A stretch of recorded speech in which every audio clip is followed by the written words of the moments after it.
me from Hong Kong with some comment and analysis is Mitul Kotecha. He's head of global Forex strategy at Credit Agricole. Thanks very much for joining us, Mitul. So we've got the UK having to worry that if it doesn't follow the US with another round of QE, if indeed the US does do this, then it's going to have to worry about the pound.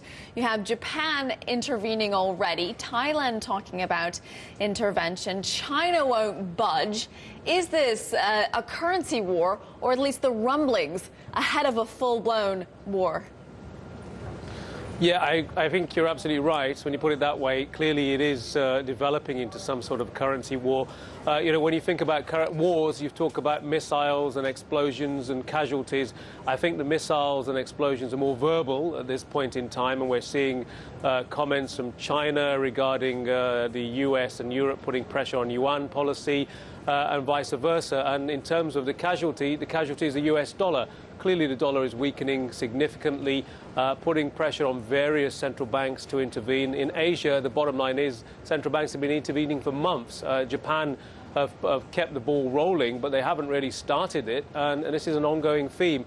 Obviously, a lot of focus on what China does, and if China allows a stronger yuan, then you may see less intervention, but the theme continues and will continue and likely to raise tensions even further. Mitul, you talk about the US dollar as being the main casualty here, but I wonder if it's also the aggressor in a way. I mean, I wonder if it's the Fed's policy that is at the heart of this currency war.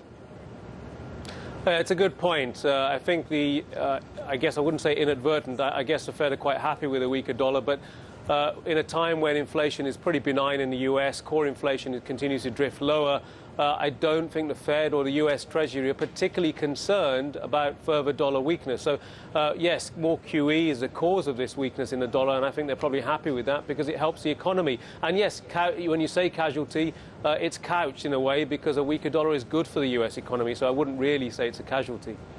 Now, as central banks look at a potential another round of QE2, I mean, I wonder, is all of this money printing actually working?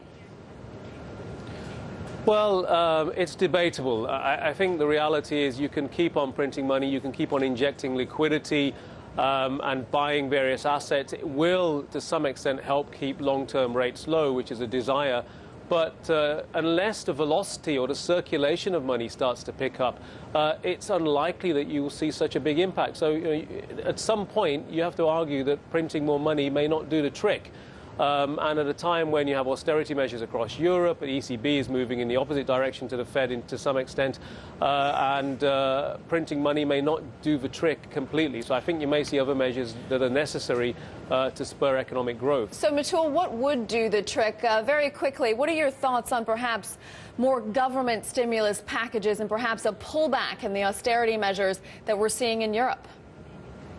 Well, I think some countries need to continue with austerity measures, certainly in peripheral Europe. But Germany has a lot of room. Germany can certainly put some fiscal taps on. Even the US may have more room for fiscal spending. And I think ultimately we may need to see a combination of more fiscal stimulus as well as the monetary stimulus. All right, Mitul Kotecha from Credit Agricole, we thank you very much for your thoughts this morning. Thank you.